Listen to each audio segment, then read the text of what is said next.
வணக்கம் மக்களே, எல்லாரும் எப்படி இருக்கிறீங்களா? உங்களே சிம்பிளஸ் நம்மளுக்கு வரவேற்கின்றேன்.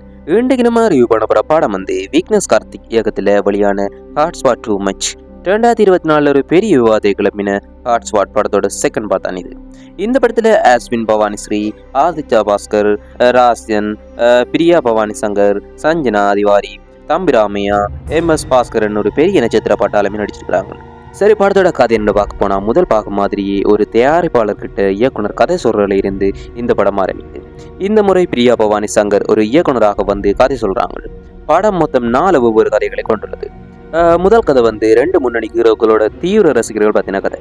அவங்க பண்ற லூட்டிகள், அதுல இருக்கிற அரசியல், ஆதித்யா பாஸ்கர் மற்றும் ரசன் இதுல மிரட்டி இருக்கிறாங்க. ரெண்டாவது கதை வந்து ரொம்ப மாடர்னான பொண்ணு சஞ்சனா திவாரிக்கும் பழமையான அப்பாவான தம்பிராமையாவுக்கும் நடக்கிற ஈகோ மற்றும் ஜெனரேஷன் பத்தின கதை.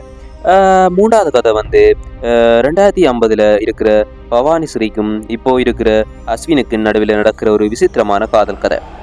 நான்காவது கதை வந்து இது எல்லாத்தையும் இணைக்கிற பிரியா பவானி சங்கர் மற்றும் விக்னேஷ் கார்த்திக் சம்பந்தப்பட்ட ஒரு சஸ்பென்ஸ் கதை. இந்த 4 கதைகளும் எப்படி மாறுது, இயக்குனர் சொல்ல வந்த மெசேஜ் என்ன அப்படின்றதான் இந்த ஹாட்ஸ்பாட் டூ மச் படத்தோட மொத்த கதை. சரி, படத்தோட பிளஸ் பாயிண்ட் பார்க்க போனா முதலாவது 4 கதைகளும் ஒவ்வொரு யான்ல இருக்கிறதால படத்துக்கு ஒரு பெரிய பலம். 2 மணி நேரத்துல படம் முடிஞ்சிருந்தால ஒரு பெரிய போர் அடிக்காம விறுவிறுப்பாக போகுது. குறிப்பாக அந்த ஹீரோக்களோட தீவிர ரசிகர்கள் பத்தின கதை இன்றைக்கு இருக்கிற யதார்த்தத்தை அப்படியே முகத்தில் அரைஞ்ச மாதிரியே சொல்லியிருக்கிறாங்க. ரெண்டாவது MS பாஸ்கர் மற்றும் தம்பிராமையா 2 பேரும் தங்களோட அனுபவ நடிப்பால ஸ்கோர் பண்ணியிருக்கிறாங்க.